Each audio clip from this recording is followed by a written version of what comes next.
Entonces, casi ¿qué? Bueno, pues casi se alcanzan metas, casi se logran sueños, casi llegas a donde querías llegar, casi lo consigues, casi.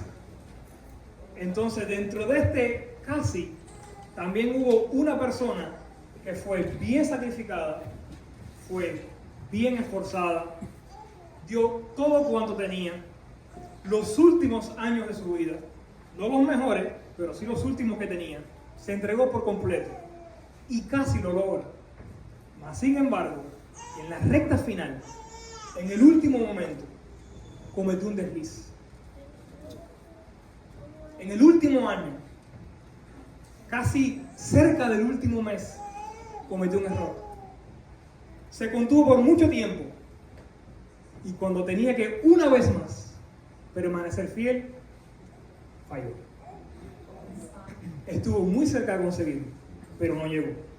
Entonces, acompáñenme a la palabra a Éxodos capítulo 17. Y uno de los problemas que ocurre es que a veces creemos que tenemos que conocer más a Dios y tenemos que ser más a Dios y más a Dios. Pero no siempre el problema es tener que conocer más a Dios. A veces el problema es que olvidamos de Dios lo que ya hemos aprendido. Y ahí es donde viene el problema. De nada sirve añadir sabiduría nueva si estás perdiendo la vieja que ya tenías. Es prácticamente como tratar de llenar un vaso que está roto. ¿De qué le sirve que le eches agua nueva si la que debiera haber estado ahí ya no está? Entonces es echar en saco roto. Por más que le eches, nunca se va a llenar. No importa la cantidad que sea, siempre se va a ir. Y cada vez que metas a la mano, nunca vas a sacar nada, porque el saco está roto. Entonces, no es la cantidad que añades, sino es lo que retienes y por cuánto lo retienes. El diablo no te puede robar lo que ya tú has aprendido, lo que ya tú has conseguido, lo que ya tú tienes. No te lo puede robar, pero sí te puede distraer de tal manera que tú ni siquiera recuerdes que eso está allí. Ejemplo sencillo. La llave del carro. En el momento que vas a salir, no te acuerdas dónde está. Tú sabes que tienes la llave, porque sabes que tienes el carro. Pero en el momento que te hace falta para ir para acá, para irse, no la encuentras. Y si está arriba de la mesa, y se me cayó para abajo, y si está en la cocina, la habré dejado guindada en el llavero, me la habrá cogido el niño. Y si la botó, y si... Entonces, tienes carro, tienes llave, pero no sabes dónde estás. A la hora de la verdad, no tienes nada. ¿De qué te sirve tener si en el momento que te hace falta, no la tienes a la mano? Yo sé que tengo una. ¿Y? Tienes una llave, tienes un carro, andas aquí. O sea, no es lo que tengas, sino la accesibilidad que lo tengas. No es lo que tú sabes, puedes usar lo que sabes. Te logras recordar de los consejos de la palabra, de las predicaciones, de las cosas que el Señor te ha enseñado en el momento que te hace falta. Logra tu mente recordar las palabras de consuelo de yo estoy contigo, no te voy a dejar, te voy a acompañar, aunque te abandone tu madre y tu padre, yo contigo estaré, te recogeré, te levantaré. Te logras recordar esas palabras en el momento que te hacen falta. Entonces, esa es la esencia, más o menos, de lo que quiero compartir con ustedes. Entonces, hay una historia prácticamente acá con Moisés, en el mismo primer año del pueblo de Israel haber salido de Egipto. Dios les abrió el mar rojo, salieron todos, caminaron, Dios los cerró, mató a Faraón, a los egipcios, tremendo milagro hizo, fiesta hicieron, danzaron, alabaron una semana entera de fiesta, regocijo y alegría por el gran milagroso que Dios había hecho. Nunca un mar se había abierto y Dios lo abrió por su pueblo. Entonces hay alegría y regocijo. Se terminó la fiesta, porque todo se termina, todo lo que comienza, termina. Y el pueblo tiene que moverse.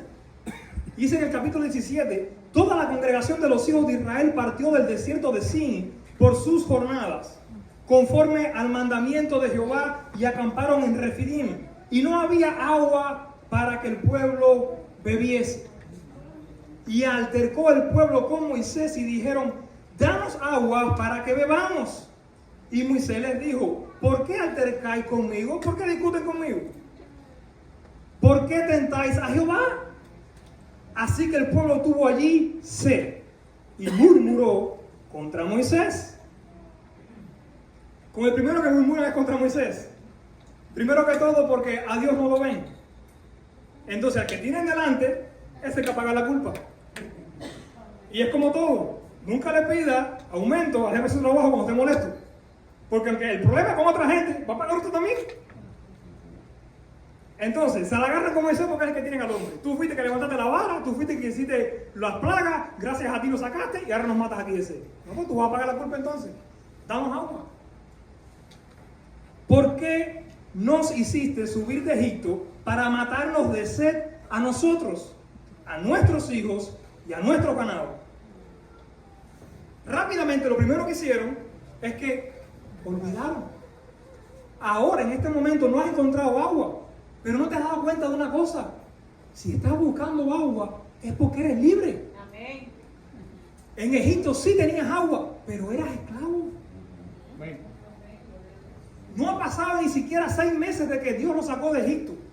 No ha pasado 6 meses de que ellos eran esclavos y bajo el látigo trabajaban de sol a sol sin importar qué. Y ya olvidaron, sencillamente por la sed del momento, ya olvidaron de que eres libre. No tienes un capataz arriba de ti. No tienes un egipcio ofendiéndote, cayéndote a patada y obligándote a hacer lo que tú no quieras hacer. Estás libre. Si no encuentras agua es porque estás buscando. Y eso es libertad. El simple hecho de poder buscar de tu propia cuenta. Pero el problema del momento, la situación del momento, te hace olvidar las cosas buenas que Dios te regala. A tal punto que no logras reconocer la condición en que en ese momento te encuentras. Y estaban libres y no se daban de cuenta. Entonces clamó Moisés a Jehová diciendo: ¿qué haré con este pueblo? De aquí un poco me van a apedrear. Moisés está viendo que la cosa es seria. Está viendo que si Dios mío tú no me ayudas, si tú no me das agua para esta gente, me van a apedrear a mí. De nada sirve que haya abierto el mar rojo, y no nada sirve las 10 plagas, me van a enterrar aquí. Así que ayúdame porque en tus manos estoy. Gracias a Dios que Dios no deja en vergüenza a ninguno de sus siervos, y todo aquel a quien llama lo respalda, lo capacita y lo ayuda. Y Jehová dijo a Moisés: pasa delante del pueblo y toma contigo de los ancianos de Israel, y toma también en tu mano tu vara con que golpeaste el río, y ve. Y he aquí que yo estaré delante de ti, allí sobre la peña en Horeb, y golpearás a la peña, y saldrán de ellas agua, y beberá el pueblo. Y Moisés lo hizo así en presencia de los ancianos. Ahora, ¿cuáles fueron las palabras de Dios? Golpearán la peña y aguas van a salir de allí. Claro, no hay problema. Y beberá el pueblo, y Moisés lo hizo así en presencia de los ancianos de Israel, y llamó el nombre de aquel lugar, Masa y Meriba, por la rencilla de los hijos de Israel, y porque tentaron a Jehová diciendo: ¿está pues Jehová entre nosotros o no? Y el punto sigue siendo el mismo. Vieron a Dios que trató a Egipto con 10 plagas hasta que finalmente le mató el hijo a Faraón. Vio que un faraón, prácticamente el de corazón más duro que en Egipto había habido, se doblegó delante del poder y de la presencia de Dios. Vieron a un Dios que usó a un hombre barbú con una vara para abrir el mar rojo entero. Todos pasaron en seco, ninguno pereció, ningún egipcio, por lo más que persiguieron al pueblo de Israel, mataron a ninguno. Y aún así reclaman: ¿y dónde está Jehová? ¿Y dónde está Jehová? Se podemos ver prácticamente a un pueblo que tiene una mente muy, pero que muy olvidadiza. Y no es fácil culpar al pueblo de Israel porque es el que está en las Escrituras. Pero es que nosotros también somos iguales. ¿Cuántas sanidades Dios no ha hecho con nosotros? Y apenas llega el primer dolor de cabeza, prácticamente: Dios mío, sáname. No pasa un segundo, Dios no lo ha hecho prácticamente y sana de verdad. ¿O hay que sacar apoyo contigo? ¿Qué días son las promesas de sanidad, Señor? ¿Se te olvidó que de cosas más grandes Dios te había librado? ¿Se te olvidó que de enfermedades más grandes Dios te había sanado? Y era sencillamente porque Dios no hace la obra en el segundo que tú precisabas, que tú querías, que tú anhelabas. Ya Dios te dejó. Ya Dios te abandonó. Entonces, aunque sabemos que Dios es fiel, aunque sabemos que Dios siempre está contigo, aunque sabemos que Él siempre te va a ayudar, que Él no te va a desamparar, que Él no te va a abandonar, en el preciso instante que Él no lo hace de la manera que tú esperas, te sientes ya que ya me abandonó. Ya me dejó, ya se olvidó de mí. Todas las promesas que te dijo de Génesis a Apocalipsis se te olvidaron todas. Me dejó solo. Porque no lo veo, porque no lo siento, porque no lo escucho, porque no me da en mi mente, ni en mi corazón, me dejó solo. Y el problema está en que una persona haga silencio no necesariamente significa que no esté allí.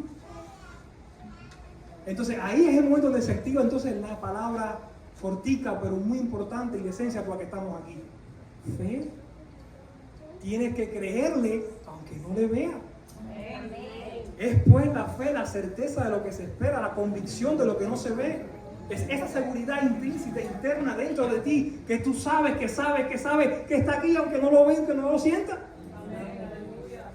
Porque si entonces vieras al Señor y tú miras a Jesús literalmente al lado tuyo, entonces ya no hay fe, es vista, está aquí. Por eso que los discípulos no tenían tanta fe en Jesús, porque no tenían que creer en Él mucho, porque lo veían que levantó a este muerto, veían que sanó a este otro, veían que lo estaban viendo. Después que Jesús se fue, sí tuvieron que tener fe.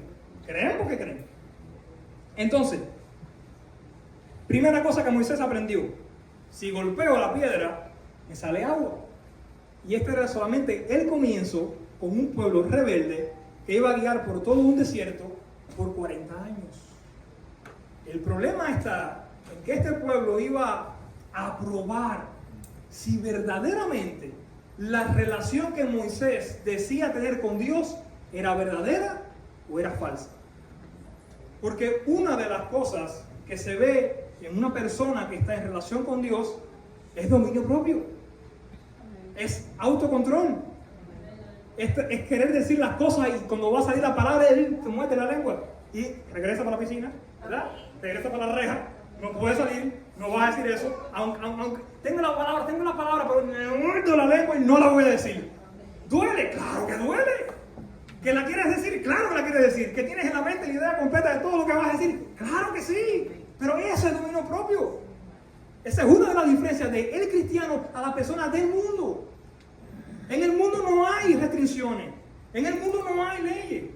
Lo siento, lo digo. Lo pienso, lo digo. Y la consecuencia no importa igual. Que vaya lo que venga, lo dije. Ya, me siento bien, me siento vacío. Me salió de adentro, me salió del corazón. Me siento tranquilo. El cristiano no puede ser así. El cristiano sí tiene que pensar en consecuencias. El cristiano sí tiene que pensar en testimonio. El cristiano sí tiene que pensar en que en todo momento eres al Señor al que van a ver a través de ti. Hay muchas personas que nunca en su vida van a leer una Biblia. Jamás la van a leer. Y la Biblia más cercana que van a tener es a ti. Y conforme a lo que ellos vean en ti, de lo que tú profesas creer, del lugar donde tú te congregas, de lo que tú dices que dice la Biblia, que dice Dios, que dice, ellos no van a ver nada de eso. Solamente van a ver a ti. Te van a ver como una persona correcta, como una persona íntegra, una persona de fe, una persona positiva, una persona que confía en un Dios aunque no lo vea, bastante segura, una persona que tiene paz, una persona que se le puede acercar por consejo y te da un consejo realmente correcto, un consejo que se puede hacer práctico. No te pone prácticamente y allá en las constelaciones si descendiera, no, algo práctico. ¿Por qué? Porque Dios también da sabiduría. Entonces, hay que ver a Dios en las personas. O las personas nos van a ver en nosotros, mejor dicho. Entonces, ¿cómo Moisés lo iban a probar de la misma manera? ¿De qué manera? ¿Realmente vas a tener paciencia para soportarnos por todas las quejas que vamos a tener? Por lo menos 6 veces, contadas por lo menos 6 veces, el pueblo tentó a Dios y murmuró contra Moisés. Pueden que hayan habido muchos más, escritas solamente esa. Pero como dijo en el Evangelio de Juan, no todas las cosas están escritas porque si se escribe todo, no hay libro como este. La Biblia hubiera cantado prácticamente un carrito aparte para poder transportar. Entonces, con lo que tenemos es suficiente para que entiendan la idea de que Moisés aguantó. Y aguantó bastante. Y en ciertas ocasiones lo querían apedrear, como esta que Moisés también sabía que lo iban a hacer. Entonces, se echó con el pueblo de Israel los 40 años. Durante ese tiempo, el pueblo murmuró contra Moisés, murmuró contra Dios en varias ocasiones hasta que llegó un punto donde Dios dijo, se acabó. Moisés, te voy a hacer un favor. Te los voy a destruir a todos y te voy a dar un pueblo nuevo, más grande y un poco más obediente que estos cabezones. ¿Te gusta el acuerdo o no? ¿Lo hacemos o no lo hacemos? Y es donde Moisés tenía prácticamente que probar realmente qué había dentro de él. Estaba obstinado por el pueblo, ya no lo soportaba más, ya estaba obstinado a todos ellos y digo, sí Señor, mira, no me dejes uno, dame de los cananeos, dame de otra gente que sea un poco más inteligente, un poco que sea más obediente, desaparécelos a todos.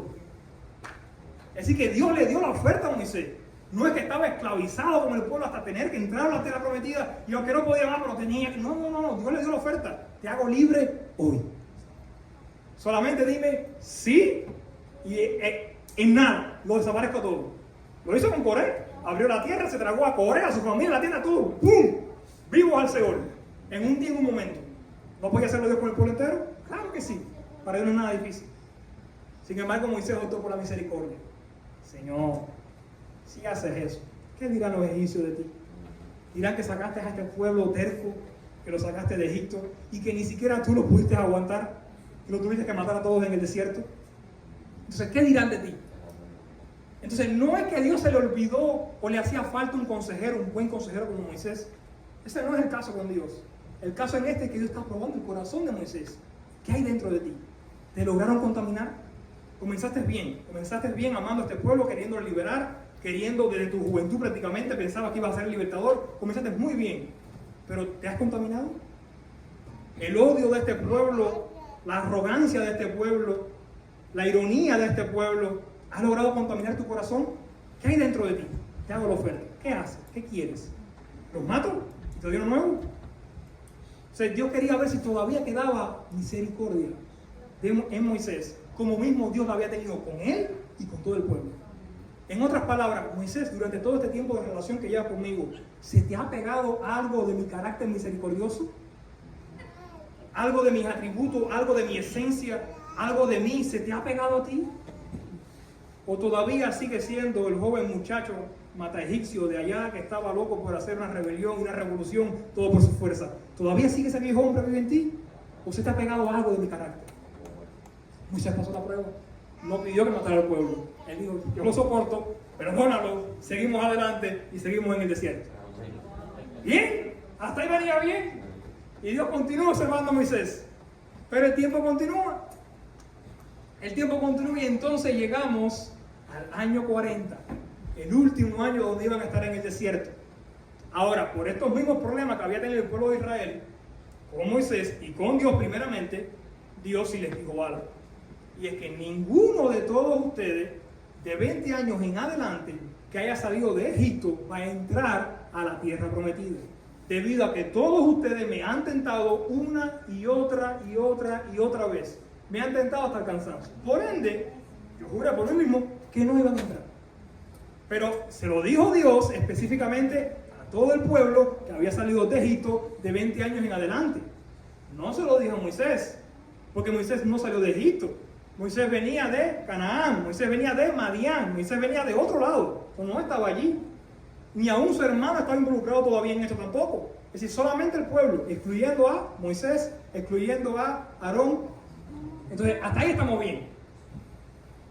La cosa está en que Moisés también, hermano, también la hace mal. También pierde la posibilidad de entrar también. Y entonces así llegamos al número, capítulo 20, el cual dice el primer versículo: llegaron los hijos de Israel, toda la congregación, al desierto de Sin, en el mes primero, y acampó el pueblo en Cades, y allí murió María, allí fue sepultada. Es decir, que la primera que se murió de los 3 hermanos fue María. Ya por aquí empezamos ya. En el último año se están cayendo los generales, los líderes, los grandes jefes de Israel. María, la profetisa, se fue. Nada más que tenemos a Moisés y Aarón. Porque no había agua para la congregación, se juntaron contra Moisés y Aarón. Vamos por segunda vez contra Moisés y Aarón. Y habló el pueblo contra Moisés diciendo: ojalá hubiéramos muerto cuando perecieron nuestros hermanos delante de Jehová. Fíjense qué nivel de terquedad. Ya vi en este punto prácticamente que preferían la muerte en lugar de la posibilidad de entrar a una tierra prometida. Aunque ellos sabían que no iban a entrar porque Dios se lo había dicho, pero aunque sea sus hijos pueden entrar. Es decir, que la terquedad prácticamente les nubla el conocimiento, la mente, la visión, de tal manera que ni aún en sus hijos piensan.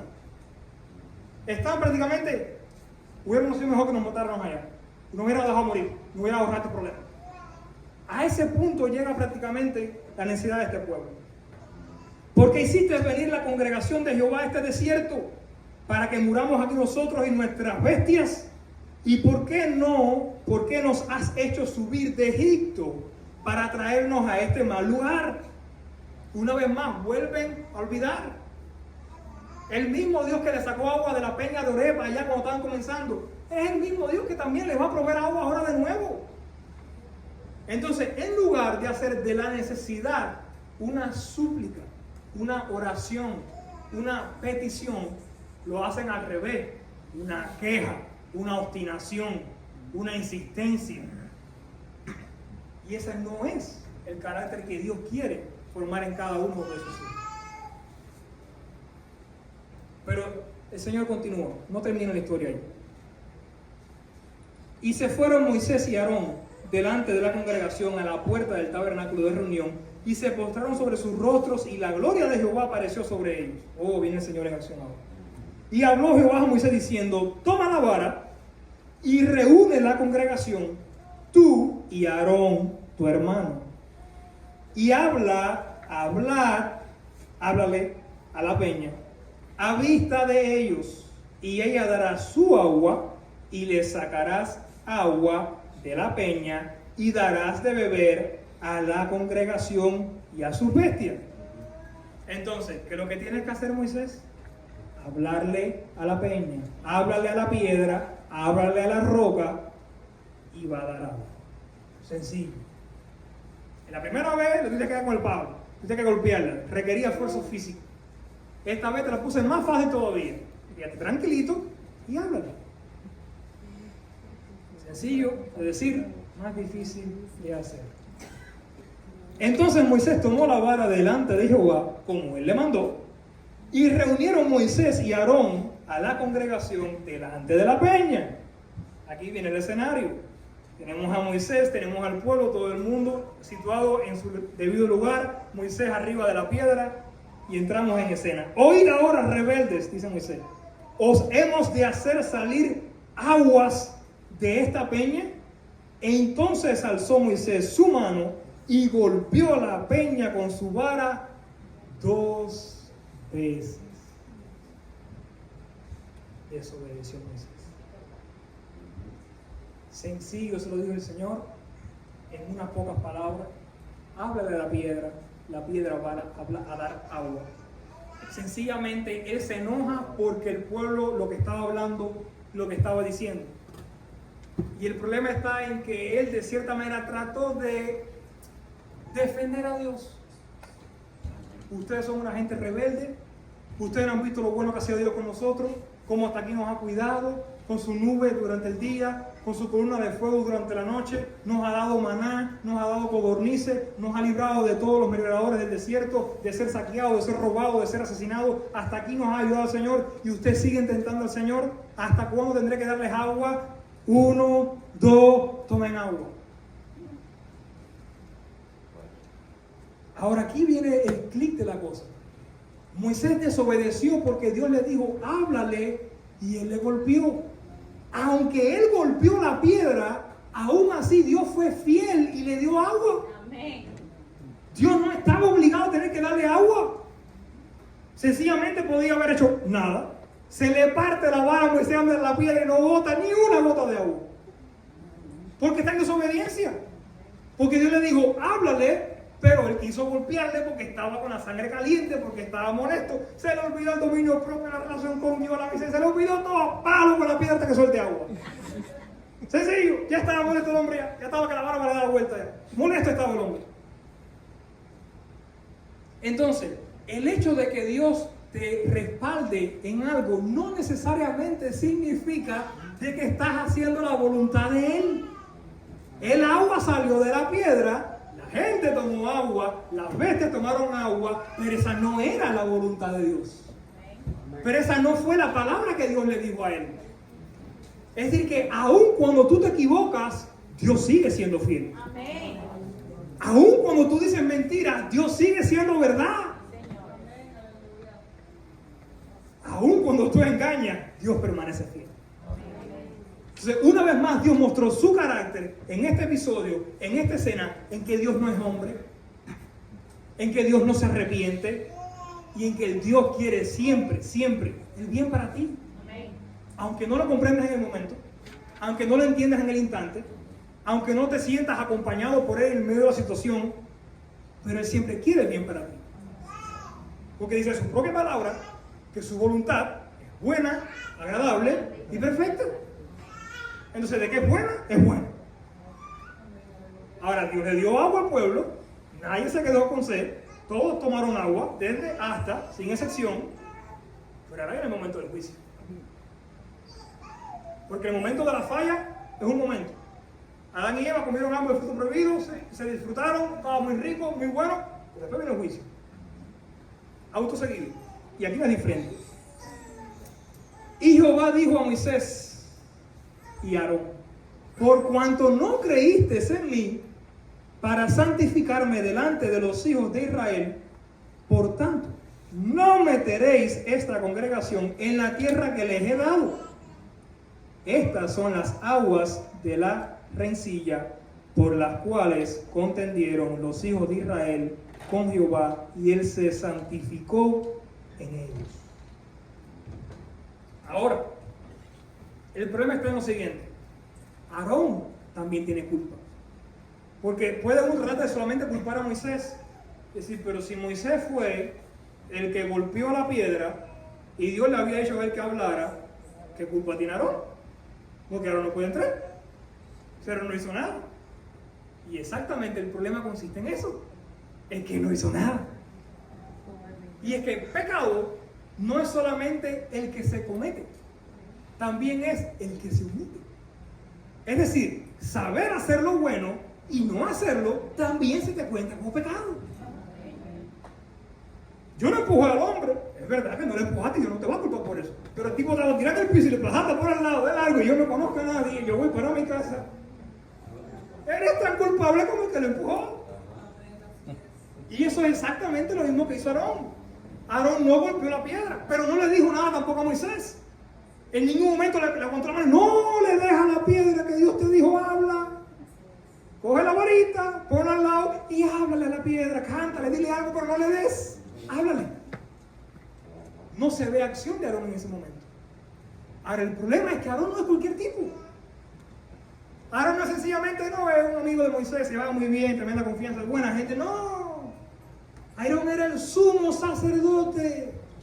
Era el tipo que tenía las vestiduras sagradas. Era el único hombre que podía entrar al lugar santísimo. Aunque sea una vez al año, pero era el único que podía ver el arca, que podía tocar el arca, que podía abrir el arca, moverla, limpiarla, pasarle pañito, mover el maná para aquí, mover la vara para allá, los 10 mandamientos para aquí, para acá. Podía hacer todo eso y Dios no lo mataba. Era el único. Dios lo escogió específicamente para eso. De hecho, dentro de su pectoral había una parte que decía: santidad a Jehová. Y por eso es que Dios realmente se muestra también con Aarón. Porque tú me estás representando a mí. Tanto tu hermano como tú, los dos me están representando a mí delante del pueblo de Israel. ¿Y qué le están enseñando al pueblo de Israel sobre mí? ¿Le están enseñando al pueblo de Israel que yo soy un Dios iracundo?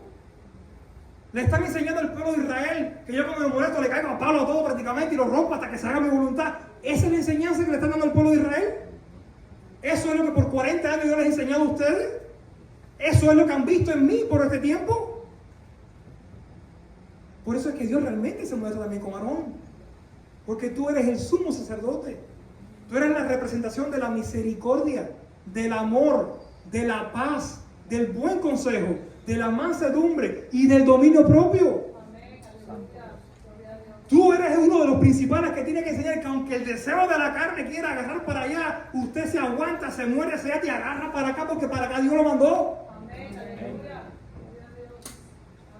Entonces Aarón también fue partícipe del pecado de su hermano.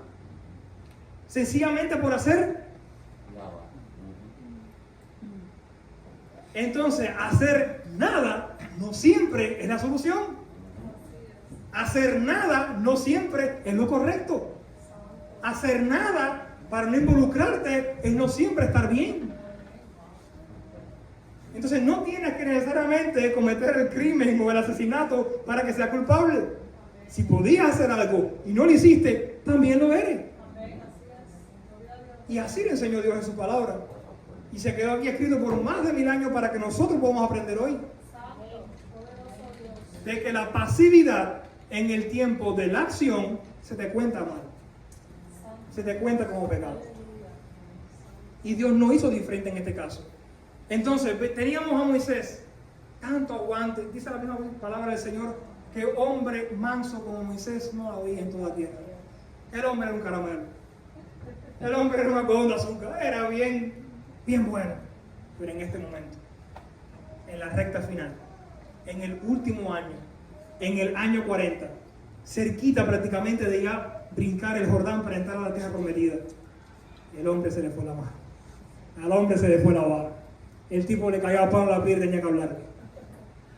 En el último momento que tenía que demostrar una vez más dominio propio, y aunque tenía deseo de golpear, agarrarle el palo y golpear la piedra, golpear una mata, otra cosa, pero hablarle a la peña, hablarle a la piedra, no lo hizo. Eso no terminó allí. La historia continúa en Deuteronomio, que continúa Moisés recalcándole al pueblo: por culpa de ustedes y de lo que ocurrió allá, Dios me prohibió a mí ahora también entrar a la tierra prometida. Hasta que llega un punto también donde Moisés vuelve a hablar con el Señor. Ahora no viene exigiéndole, no viene mandándolo, ni presionándole. Viene sencillamente diciéndole: Señor, Jehová, grande en misericordia, lento para la ira, permíteme entrar a la tierra prometida. Yo sé que me dijiste que no, pero permíteme aunque sea poder entrar y gustar de esa rica tierra que les ha prometido tu pueblo. Y trata una vez más Moisés ahí con Dios. Y Dios una vez más le responde y definitivamente dice: Moisés, no vas a entrar, no me hables más de este asunto. Se acabó. Sencillamente porque Dios muestra que delante de Él, todo aquel que hace lo malo recibirá su recompensa. Si siembras mal, si actúas mal, vas a cosechar mal. Si lo haces bien, vas a cosechar bien. Y delante de Dios no hay excepción de persona. Y Dios lo demostró con Moisés. ¿Crees que porque tú eras el líder, que porque tu te saqué y te dice, eres tú mejor que el pueblo? Porque anduve contigo, porque me viste, porque te hablé, porque te di. ¿Crees que eres tú más santo que el resto? ¿O tu hermano también cree parecido? Pues le digo algo, no lo son. Y ni tú ni tú, ninguno de los dos van a entrar. Todo el esfuerzo se redujo a nada. Sencillamente porque en la recta final no actuaron correctamente. Y aunque se oiga triste, es la triste realidad. Por eso que Jesús te dice: el que persevere hasta el fin, ese será salvo. No es emoción, no es correr un poquito, no es velocidad, es resistencia, es fidelidad hasta el último momento. Dios te bendiga, ponte de pie.